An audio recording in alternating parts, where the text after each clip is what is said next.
Hi viewers, welcome back to the channel amazing food recipes Telugu. ఇవాళ recipe మిల్లెట్స్తో ముద్ద. మిల్లెట్స్తో కూడా normal రైస్తో ముద్ద ఎలా చేసుకుంటామో అలాగే సాఫ్ట్గా టేస్టీగా చేసుకోవచ్చండి. చాలా వరకు ముద్ద చేయాలంటే టెన్షన్ పడుతూ ఉంటారు, సాఫ్ట్గా వస్తుందో లేదో, ముద్ద గట్టిగా వస్తే ఎలా అని టెన్షన్ పడుతూ ఉంటారు.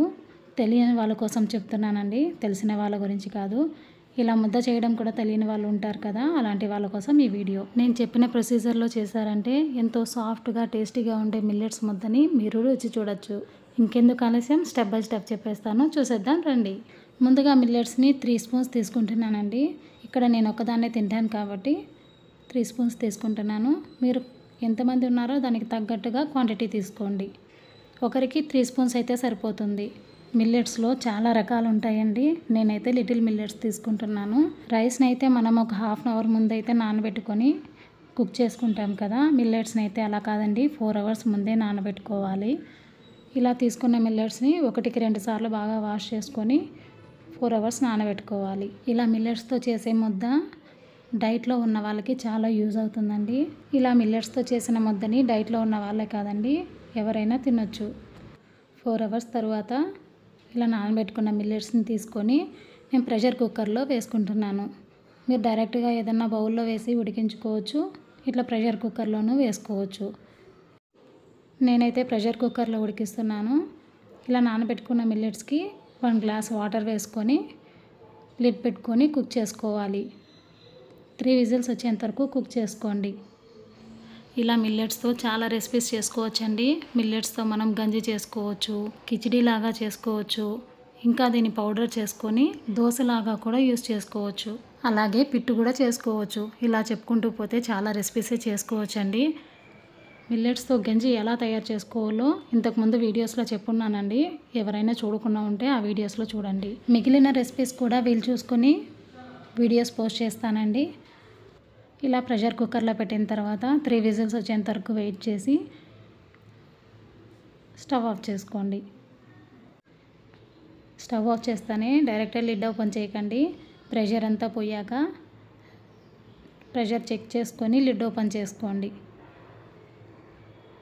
చూడండి, ప్రెషర్ అంతా పోయింది.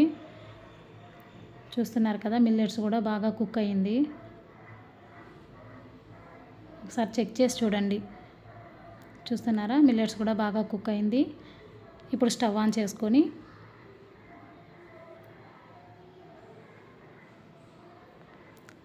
కొద్దిగా బాయిల్ అయిన తర్వాత చూడండి, ఇలా బాయిల్ అయిన తర్వాత రాగి పిండి తీసుకొని ఇందులో వేసుకోవాలి. నేనైతే నా దగ్గర ఉన్న గరిటెతో 2 గరిటెలు వేసుకుంటున్నానండి. చూడండి, క్వాంటిటీ మీకు చూస్తే తెలుస్తుంది కదా, ఇలా స్ప్రెడ్ చేస్తూ వేసుకోవాలి రాగి పిండిని. నేనైతే 2 గరిటెలు వేసుకుంటున్నాను. రాగి పిండి వేసిన తర్వాత చుట్టూ స్ప్రెడ్ చేసుకోండి.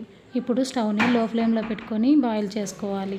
ఇలా 2 to 3 మినిట్స్ కుక్ అయిన తర్వాత నేను చూపిస్తున్న విధంగా గరిటెతో రాగి పిండిని బాగా కలిసేలాగా, మిల్లెట్స్లో కలిసేలాగా కలుపుతూ రావాలి. ఉండలు లేకుండా కలుపుకోవాలండి. నేను ఒక చేత్తో కెమెరా పెట్టుకొని తీస్తున్నాను కాబట్టి కొద్దిగా కష్టం అవుతుంది. చూడండి, ఇలా స్పీడ్గా తిప్పుకొని బాగా మిక్స్ చేసుకోవాలి. ఈ కన్సిస్టెన్సీ వచ్చేంత వరకు కుక్ చేసుకోవాలి. ఉండలు కట్టకుండా ఇలా బాగా మిక్స్ చేసుకోవాలి. ఇప్పుడు స్టవ్ ఆఫ్ చేసుకొని 1 మినిట్ అలాగే పెట్టేసేయండి. ఇప్పుడు ముద్ద చేసుకోవడానికి ఇలా రౌండ్గా ఉన్న బౌల్ ఒకటి తీసుకోవాలి.